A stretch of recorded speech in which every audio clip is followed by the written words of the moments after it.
Hey everybody, welcome to our Wednesday side quest, or just side quests in general. We hope that you enjoy our live video. Do some quick announcements real quick. So our Kickstarter for the calendar ended. We canceled that one. We weren't really happy with the outcome of the, we loved the art, don't get me wrong, but we wanted to, hey Brandon, how are you, buddy? We wanted to kind of regig that deal and get it to a point where we were happy with it. Yeah, so we kind of canceled that deal, and we're going to reinstate it for 2020. Yeah, 2020. Dilly. So, but on another happy note, the manufacturing of Critically Drunk is done. Bum, bum, bum. So I have all the decks here in my house ready to ship out. I am waiting on some of the Elhorn mugs to be finished up. I had to order some more, and so those will be here soon. I'm hoping anyways, as long as everything goes good. FedEx actually lost my deal for that. That kind of sucked. But anyways, doesn't matter.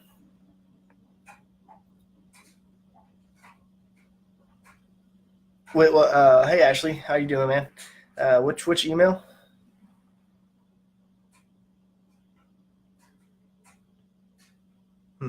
You'll let me know. Yeah. So, the calendar. Yeah. Okay. Yeah, I'm tracking. Yeah, man. It's not that we don't want to do it. It's just we felt that there was some probably people were not wanting to back because some of it wasn't fulfilled as like some of the other Kickstarters that were calendars and things like that. But we're going to re-gear it. We're going to relaunch it. I think Levi will launch it on his page because just for the simple fact that I think we're trying to find him some stuff to do depending on the schedule and everything. I know Deck 4 is going to be launching here in about 15, 20 days. So we can get all 4 decks out by December. They got a couple books probably launching next year. Crazy stuff, man. So the World Book will be coming out next year. The Tome of Magical Mystery will be coming out next year.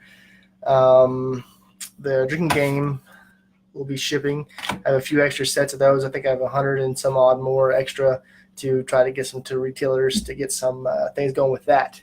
So, hey, Ashley, I appreciate it, man. I mean, really do. I know you support it. Every time I see your name, man, it comes across, and I'm like, hey, there's a guy. Some of my friends do it too, man. Some of them are sporadic. Some of them back everything. Brandon, he supported the Drinking Game. He was one of the big levels. So there's really 16 of those guys that backed that big high level, which is 100% worth it. I can't remember I think you backed the $65 level where you get the 4-inch mug, which I actually have some of those guys here. So I got some more coming as well, which is perfect for the hand, sipping, drinking back, kicking, hanging out, all the good stuff, right? So, as you can see, I am now beardless. I had to shave due to my military obligations and everything for another 7 more months, and then I'm done with that. Also, my semester for school was fixed to kick back up, so, that sucks. But it's almost done. I'll be a bona fide engineer with whatever that means. I don't think it really means crap, but which is always cool, I think. Anyways, so let's get down to the subject. I think I did all the rat killing. Yes. Oh, the spell templates will be launching on Kickstarter because we felt that that's going to be a much better way. Oh man, you could back $1 every time and I'd be ecstatic. Don't ever gig just because I say one thing or another. Please don't. Honestly, numbers on the Kickstarter mean more than dollar bills. I mean, I could have 12,000 people back at $1. You know what I mean? And that would be tremendous. And because Kickstarter picks up the numbers, and so that's what I always tell people. Like, hey man, just go in, throw $1, throw $5. It means so much for all of us. I mean, my wife is ecstatic. She's supportive of me and everything like that. And so God bless her heart and everything she puts up with my nerdiness. So as you can see, I'm flying solo tonight. Chris had some issues, and then my buddy Damon couldn't make it tonight. And since school started, I had my buddy Michael. He couldn't make it tonight. So we've kind of been regigging as far as what we're going to do tonight. I did talk about saying I'm going to do world creation today, and I'm going to stick to that, stick to my guns on that. As far as the giveaway goes, I will be giving away a Dungeon Master's Guide. Wait, there we go. No glare that way. So we got the DMG there. So if you want to win this bad boy, I don't know if you have one or not, but it's a handy little book. Just cool, fun, useful tools in there. Yeah, so there's that. Yeah, I think. Well, no, I mean I could send you extra mugs and stuff, man, if you want. Like I said, we have them on. No, we don't have them on the website, man. Freaking website stuff, man. There's so much stuff to do all the time with running the freaking company. Like, and I'm not even that bad yet, man. I'm slow. I'm a little company, and it's just insane how much stuff there is, man. Oh, like right now, I'm like gearing up for a con, and it's like my whole area over here is like got scattered of pieces everywhere. But so we're getting away at DMG and everything. So I'm gonna try to get out of a side note. Okay, so. If you guys have been following me or much at all, you guys know that I'm super into fantasy. I'm super into gaming. I love it. I'm a super nerd. I mean, everything from Lord of the Rings to, with J.R. Tolkien to freaking Redwall with Brian Jakes. Brian. I can be butchering the pronunciation. All those books, guys. He created his own fantasy world. The very first thing I ever did when I opened up a book that was really good, and I thought I really interested. I always looked at the map. I mean, I went to go, well, where are all these people going? And as these people would progress through the story, oh, they're here, they're here, they're here. And so with world creation, I feel like one of the biggest part is drawing a map right here. Wait, this guy. So like right here, this is my map. And this has created so much inspiration for me right here because it's just that I can see it, that I can run with it, and everything. Yeah, man, it's crazy, man. I'm glad me and Levi ran into each other because he handles a lot of stuff that I couldn't fathom doing, and we're freaking hours apart, man. But yeah, so the world creation part of all this stuff. My fantasy world here is called Pamwen.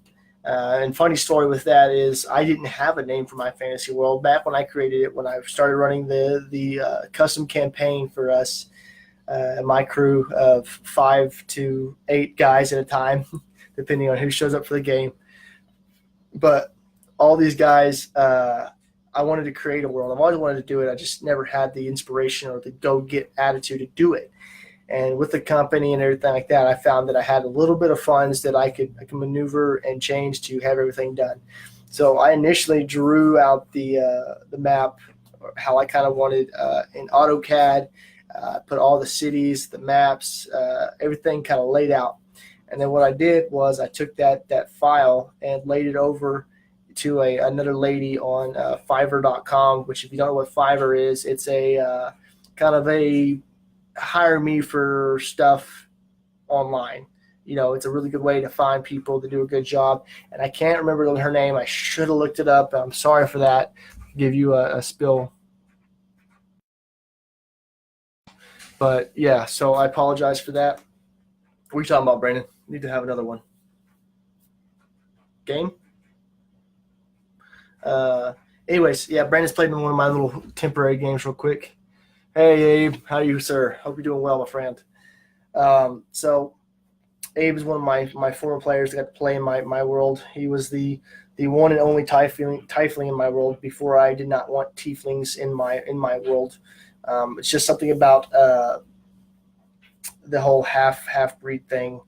I'm not for it. I don't think it's not so much that I'm against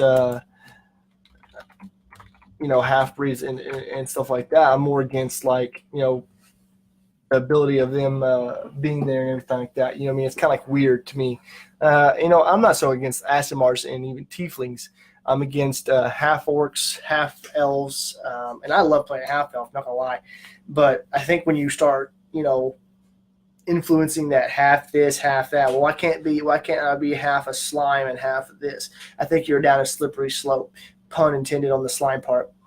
But yeah, so that's what I think personally. In my fantasy world, I want to nix everything that's a half. No half elves, no halfling, no, well, not halflings because those are short people, not half people. But half elves, half orcs, anything like that. I may still let Asimars in and tieflings. I'm just not sure yet. Sorry, my hair is kind of crazy. But yeah, eventually I'll get there, and everything once I kind of figure out kind of which way I want to go and everything like that. But yeah, so that's kind of something you got to look at when you're creating a world. But I created this fantasy world pretty much from scratch. I really just started off with an outline. I feel like that's the most part. Now, there's people on there on YouTube that will literally tell you how to do it, show you how to do it. I think one of the coolest ways to do it is take about a bucket of dice, get you one of those big old pads, a piece of paper, man, and just chunk the dice, man, and then kind of just draw an outline of where you want, and then add and this isn't a map drawing session by any means, but just kind of draw it from there. You know what I mean? So that's my opinion with it. Again, so even in fantasy novels, the world building is so important because without the world, you can't vision what's going on and everything like that. I mean,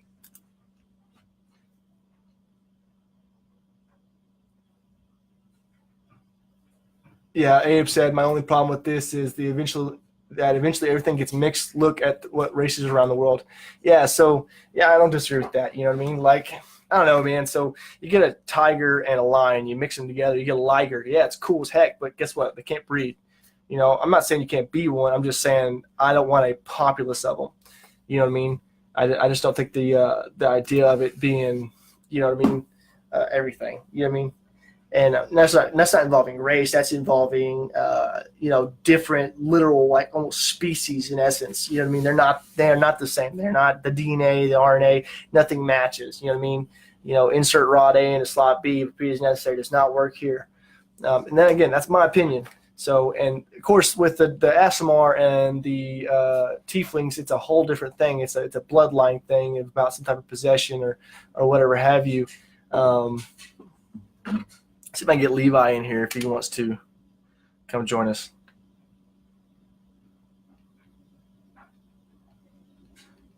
Sorry, guys. Let me text that guy real quick. Again, that's just my opinion. I think every character has its place, and I don't think I would rob someone playing a half elf or a half orc, but they would be seriously out of place because they are the donkey of that world. You know what I mean? They're like the one guy who can't, or I'm sorry, a mule of that world. You know what I mean? And yeah, you can't breed a snake and a bird. Again, that's my opinion. So that's the stuff you have to worry about when you create a world. You know what I mean? Like, seriously, there's yeah, so divinity involved. Abe makes a good point saying divinity involved because it's a whole nother level. It's a whole level above just orc girl here, human here. Hey, let's see what happens. You know what I mean? You can't make a peanut butter and jelly sandwich without peanut butter and jelly. But if one is, ketchup and the other is ranch, you still can't make one. So there's that. Griffins and manticores, and that's an interesting question there. Are they genetically made, or were they like a science experiment? That's a good question. Minotaur center. Again, I consider a Minotaur its own breed in essence in itself. Like, I guess Centaur, same way. You know what I mean? You can argue that a lot of ways. That's true. I'll give you that. So the most important things to when you're making a fantasy world, race and figuring out what you want to do, decide how you want to run your. I like peanut butter and cheese. Everybody likes peanut butter and cheese. So they go together pretty well. So one of the things you got to remember is time, and not because time is 1 through 24 hours, but more of like what era of your story is in. Okay, so are you doing a Renaissance? Are you doing a Dark Ages? Are you doing a Stone Age? Are you doing a Viking? Are you doing, what kind of campaign are you running? What kind of things are you influencing? My campaign, my world, Panwen, is actually and that's Panwen, new map spelled backwards. Pam, yeah, Pamwen. Yeah, that's how you spell new map backwards. It's a funny story. Uh, yeah, so and that's what you got to look at. So my world is a fantasy. It's like almost like pre-technological age, in my opinion. It's like things are kind of getting there. They're not really there, and there's some underlying factors of why there's so much advancements very quickly, and and everything like that. Which also comes down to another good point of when you're creating a fantasy world, what you need to do and what is crucial, and it's the history of the world. Why is your world different? How can you differ your world from Brian Jake's world, from J.R. Tolkien, from freaking uh, J.K. Rowling's world? Why is your world different? Okay, so the history of your world is going to make your world tick and talk. It's going to be the underlying layers that add so much flavor and so much depth that people want to read it. People, listen, anybody can make a world. Anybody can say you're in this place at this time and roll some dice. Anybody can do that. It's different to make an underlying foundation for a world that's cemented in a great atmosphere and a great thing. So one thing it is, so like number one, why was your world created? Why is your world here? Okay. Like my world, you can go to the blog and read a lot of the history of Panwen and everything like that.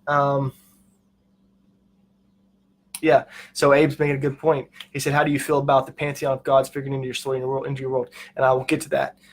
The history of the world. That in essence is my pantheon. In my world, the world is a broken soul that's been shattered into 7 different pieces and ended up breaking those down into 49 different pieces. Very Horcrux / J.K. Rowling / Harry Potter type of mentality. But you know what? Find me an original idea and I'll find a way you can derive it from something else. But that's my world and that's how I created mine. And because of this guy, this creature in the world coming up with a reason why they wanted to destroy the world or to become into what he is, a god in essence, and an immortal god in essence, that destroyed his soul, which ended up creating a phylactery, if you know what that means, into his soul and stored his soul in several different pieces across this world. So that's the way how he gets to keep his immortality and stuff like that. So that underlying factor makes this world interesting and different. I don't think it's been done before. Gosh, if it does, I'm going to be so upset because I really thought about this. And if it is, so what? People can have the same idea. I really think being different is super important. So going into the history, so you guys didn't start day one of the history. If they did, hey, say that. That's fine. But you need to make sure they understand. Maybe you want to create an entire world with your players and like start from day one of the history. I feel like, in my opinion, that's not the way to go because simply there's so much more underlying stuff that you could play with that it's like that mystery element, right? I mean, everyone loves a good mystery, a good riddle or whatever it is. And with that being said, if you have that underlying that people that, we're not from day one, there's a lot of stuff that can be going on underlying in the underlying factors of the entire place, then that creates cool roots and then different characters and NPCs and they have a history and, things of that nature. Okay, so I mean, with the history, you can go on and on and on with that. But I think another good point is to figure out the conflicts of the history. What major impacts have happened in the history of your world that have caused it to mold, to change, to differ. I have 3 major wars, two major wars and that's the Primordial Wars and the Blood Wars that really shaped the continent as it is now. It was not always, in my opinion, it did not always look like this. It was basically a much larger landmass, but it was since scattered out from the Primordial Wars. Okay, and from the Blood Wars, it actually created different species of elves, or not really species, but altered species or different species. What I would say is that I have wood elves, I have the death elves, I have the high elves, and I also have the blood elves. So I have 4 different species of elves in my world, and they all yeah, see, I just feel like, I mean, it's cool because you get to kind of write the history, but what I might do on that is like say, hey guys, we're going to play level 20 character, or we're going to play level 18 to 20 characters, something like that, and then maybe throw them in a big end result. So maybe like a session one, like a session -1, like a pre-session, as almost an insight into the world at a different time, so people maybe can understand your underlying factors of everything. Just an idea. I don't know if that would work or not. Sounds cool. Okay, so yeah, so figure out that, and then get to present day. Figure out why your history matters, why your history goes in and out, and everything along those lines. Once you get that, I think you got a good, you got your map, you got your history, you're good to go as far as starting to write more material. Next part is so location. We kind of covered location. Population. Population is another crucial part, I feel. Hey Shelby, how are you, ma'am? Hope you're doing well. Your game will be coming to you soon, just so you know. Ashley, same to you. Brandon, same to you. The population of your world. Okay, so we've kind of hit on this a little bit with differences in races and stuff like that. Like I said, I have 4 different types of elves. I have the blood elves, the death elves, the high elves, and the wood elves. The wood elves are located. Oh, it's hard to drive. There we go. The wood elves are located right here. They are the largest kingdom. They encompass everywhere, like over here. Okay. Wait a minute. I have an idea. I'll be right back.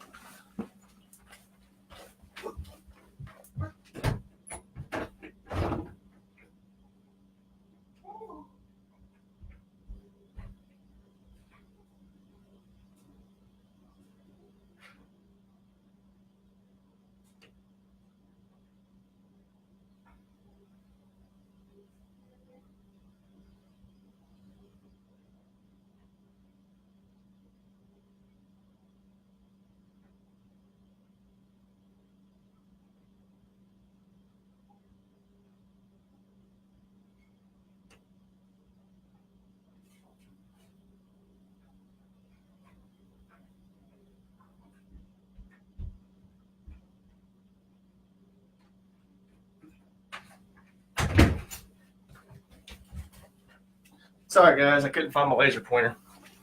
I suck. I have it somewhere. But is there truly a 0 world, a 0 time in history before to another history?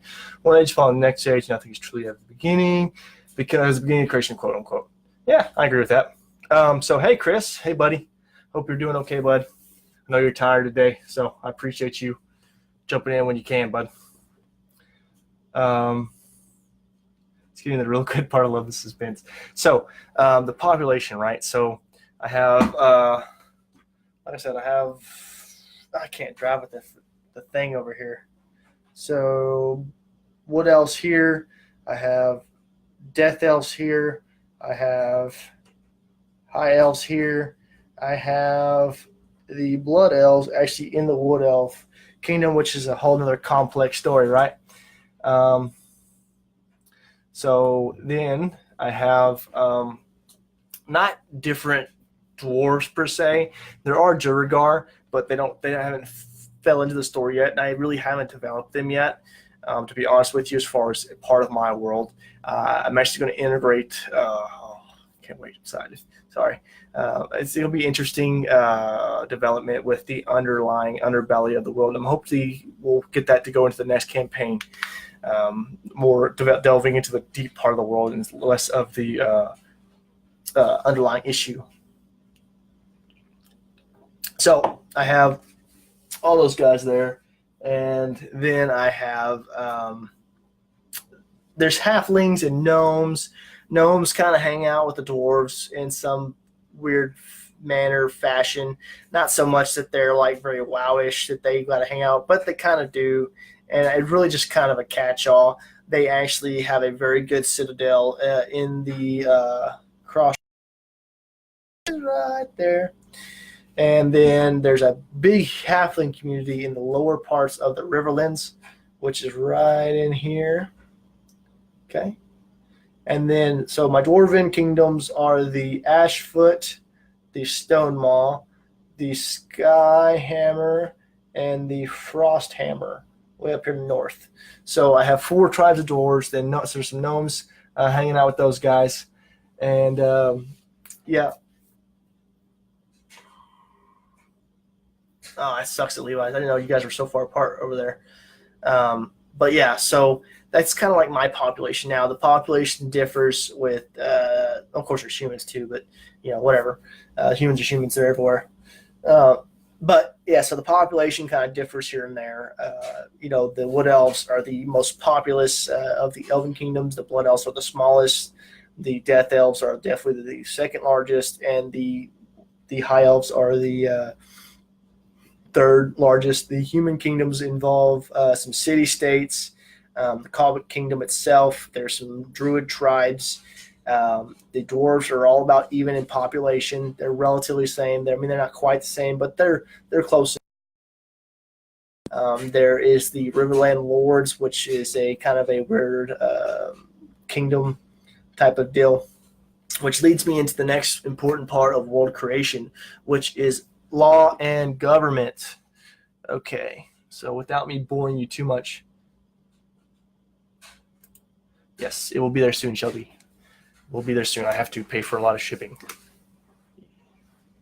But so laws and government. So there's all kinds. You have democracies, republics, oligarchies, feudalism, socialism, and there's all kinds of governments, right? I feel like there's almost very obvious tropes. Yeah, so depending on which society. So Abe asked, do I have any races that are considered to be plagued, frowned upon, or shunned? So I would definitely say, depending on where you're at, the Blood Elves are very shunned, only because of the complications with their location, and they're completely surrounded by Blood Elves, which if you read my spurt about the whole Blood Elf Kingdom / Wood Elf conflict / Blood Wars, you'll understand that a little better, which I think Abe probably read it or has seen it, or I have talked at length with him about it. And he kind of gives me devil's advocate stuff. But yeah, so the Blood Elves definitely are frowned upon where they are. In the rest of society, not so much. In the Kalwick Kingdom, basically, if you're not of there and if you don't have the right paperwork, you can be executed on the spot, depending on who finds you and how much they actually care, or how much gold you have, for that matter. So, or they could just take your gold and kill you anyways. But some of them will actually just let it slide and have you pay your toll and carry on. Yeah, so there's that part. In the Wood Elf Kingdom, it's very much the same. They frown heavily upon magic. Not magic as a whole, but any unnatural magic or non-nature magic or very druidic magic or clerical of the goddess of life magic. They frown heavily upon that. And they won't execute you like the Kalwick Kingdom will, but you're not going to like your stay because you're going to go hang out in the dungeon for a while and then probably get excommunicated. And if you come back, they'll kill you then. But they'll be a little bit more lax. Yeah, so the Kalwick Kingdom don't really care who you are. They'll kill you. Very, very North Korea-ish. Other than that, mostly everywhere else is cool to travel. The Kingdom of Scales, which is the Dragonborn Kingdom, which is a whole derivative of the can't think of my own freaking creation. primordial wars and why they exist and why they even came to fruition. And they are not half human, mind you. They are full dragon, just lesser fighting beings.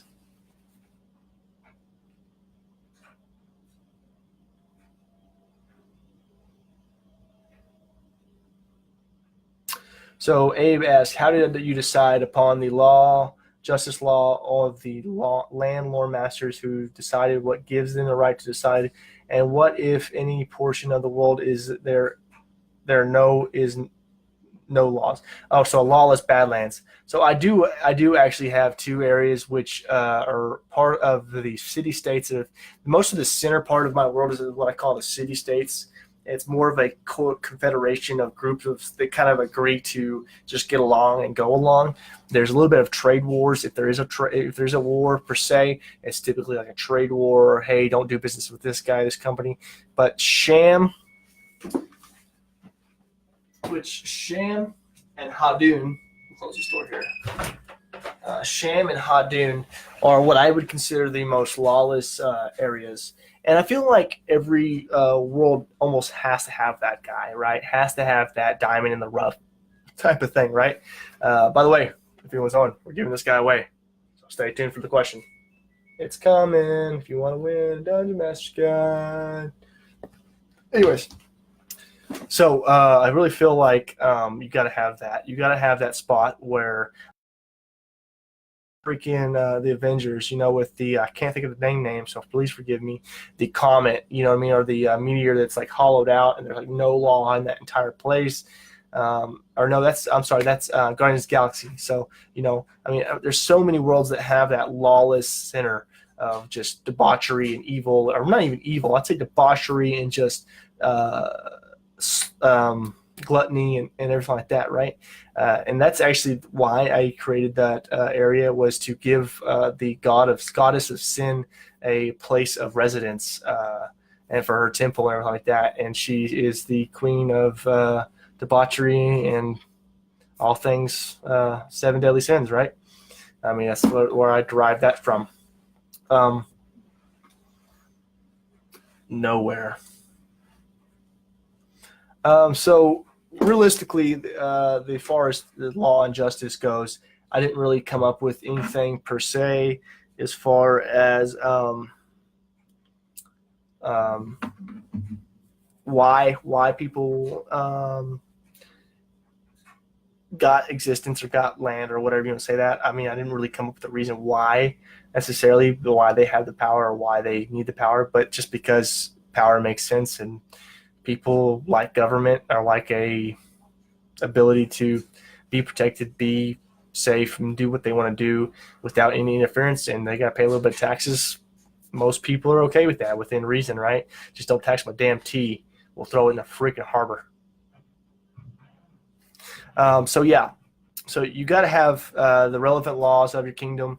You got to have things like that, right? So there's taboos, there's things that are okay, there's things that aren't okay, all of that stuff, right? I mean, you got to have that stuff.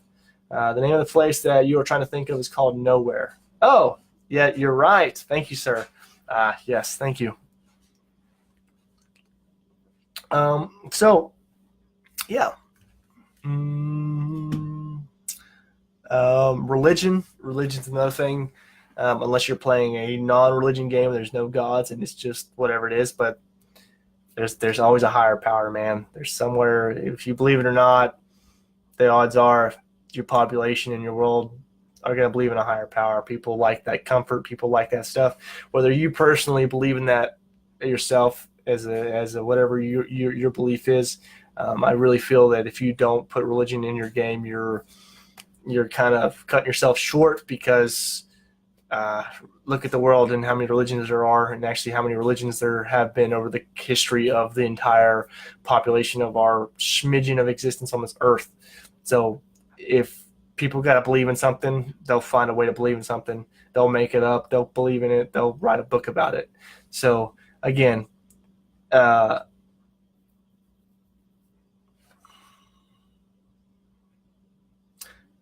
like to party with you, Ashley. I think it'd be cool. But you gotta. I think if you don't have religion in your world, I think you're messing up. I think the paladin and the clerics and stuff like that, you kind of, I mean, it's fantasy, man. Enjoy it, and if you don't believe in it, just say it's a make believe game, man. That's all you. So believe in what you believe in. Don't have to question your beliefs, but just have fun and know it's a game. Whether you believe in what you believe in, that's your opinion, and I'll leave it with that. Daily life is another thing to look into. It's not something I like to hit on too much. I also believe in, so I don't even have my entire world flushed out. I do not have the layouts of the cities completely mapped. I'm working with another guy who I hope will be able to map the rest of them for me sometime soon. Mark Reed with, mine's going blank. Mark Reed over there with, gosh darn it, what's the name? Not Dwarven Forge, but I'll tag him. I apologize, Mark. I think my mind's going blank for whatever reason. I just tagged you the other day in a Twitter post. But yeah, so daily life is something I think you got to look into. You got to memorize that, not memorize, but write it down, kind of what people are going to do or what the society's going to do, and anything like that, right? So I think it's an important thing to look at and to remember, because if you don't have that, divine weapons. What do you mean, Abe? Help me out there. Like legendary, awesome, like assault weapons that'll destroy the entire universe, or like Infinity Gauntlet style, or do you mean like lightsaber style? Help me out there, buddy. So we've talked about location, we've talked about population, we've talked about history, we've talked about laws and government, we've talked about daily life, we've talked about religion. I guess the last part is the physical. Well, that's kind of the whole mapping deal. We've hit on that a little bit. Mapping is very important. I mean, again, you got to have layouts on your world. You got to have forests. You got to have rivers. You got to have stuff people play in, right? Which one, Abe? Infinity Gauntlet? Type it in there for me, buddy. So yeah. So the last thing I'm going to hit on, I think, is the magic of your world. Do you have magic? Is it a technological world? I think one of my favorite quotes, but I can't remember who said that, is magic is just technology that you do not understand. I love that quote. I mean, think about if you went back in the, 800s and you had a flashlight, people would think you you're some sorcerer or wizard or warlock or God knows what, right? So you got to look into that. And so even if you don't want,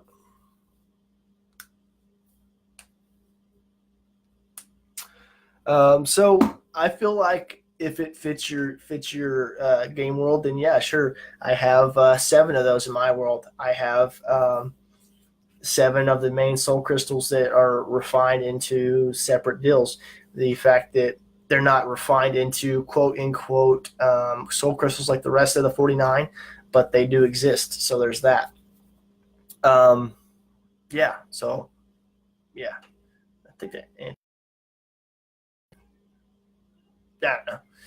But yeah, so totally. I think that it's cool. I like it because I feel like it's a really cool DM tool to use for people to go after. You tell them there's a +4 sword out there. They're going to go find that damn thing, and you can try killing them all kinds of ways just because you know they're going to do it, right? You can tell them it's the most deadly dungeon, and they're going to go, yes, freaking, what's that freaking movie? Oh gosh, Army of the Dead. Yes, Army of the Dead. I think it's what it's called. I love that movie.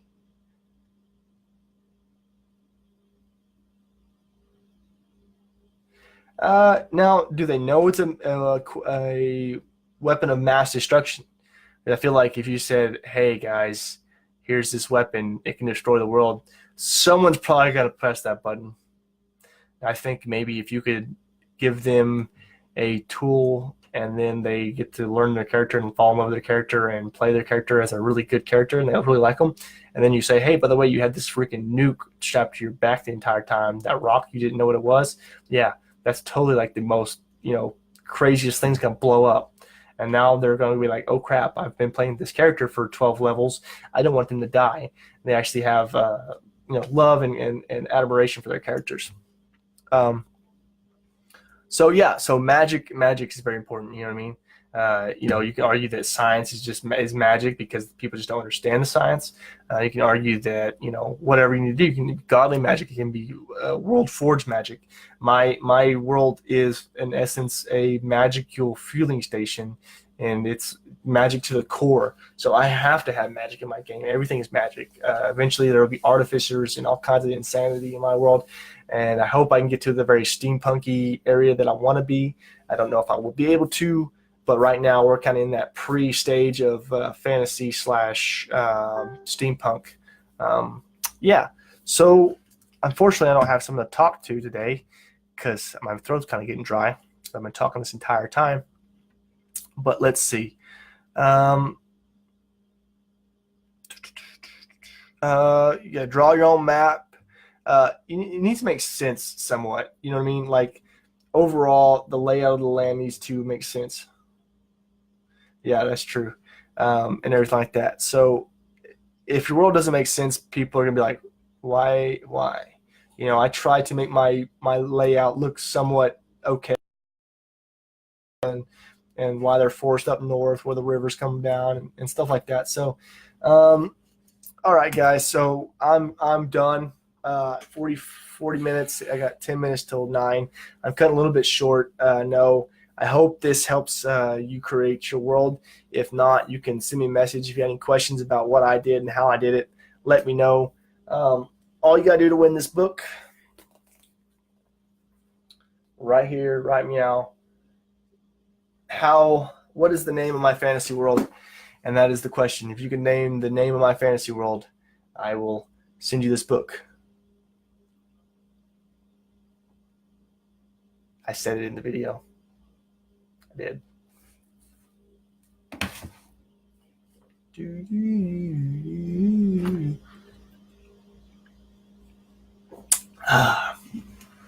Some of y'all should know it, to be honest with you. But it's not Glantry. It's not even close. But thanks for guessing. Spam new. Well, you were close. You just missed. You add a letter. Actually.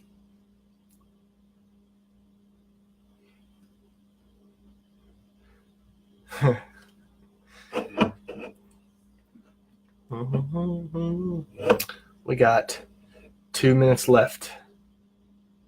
I'm obviously old. Is that what's that from? I wish I knew. Glantry. I may know. I may just not be able to think about it. So, anyways, guys, I'll see if we get someone in there real quick to answer that. Pam, you're close. Ashley. Electrical, civil engineers, Clay. You just got you're so close. Who pick me? I know. Well, yeah, but you got to post it in the comments, Abraham. But yeah, so the Kickstarter, Critically Drunk, pre-orders on there. It's pretty awesome. So if you want to come pre-order it, it's on the website, all that good stuff. Get ready for a con. We'll be in Lubbock for Hub City. Yes, Hub City Con. It's the second year of doing Hub City. We'll be in Tulsa in November. So if you're in the neighborhood of Tulsa or just a few hours away, come say hi. I would love to meet more people that have liked the page and are my compatriots.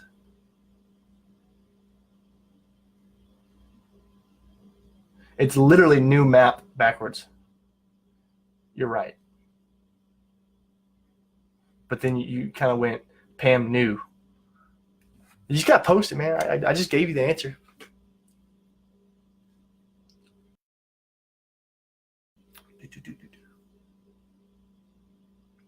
Yeah, but it was totally an accident.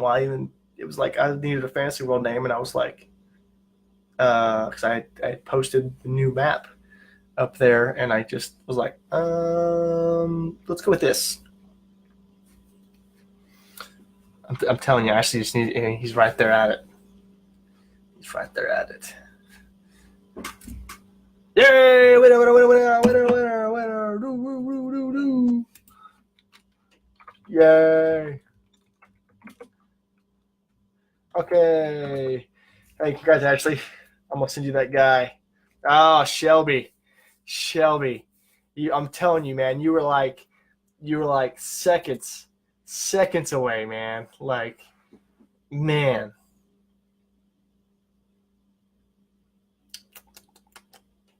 Shame. Shelby won the bottle opener, and she's just hadn't been able to pull it forward, man. All right, hey Ashley, I think I got your info. I may send it with the other stuff if you don't mind. Save like $5 on shipping. But anyways, I'm out of here, guys. I will post this on YouTube. So if you would like to watch it later, it's there. Why you would want to watch it later when you just watched it? I don't know. Anyways, take care, guys. Look for us on the Facebooks. If you got any questions or all that, just holler at us, man. We're always around. Thanks, guys.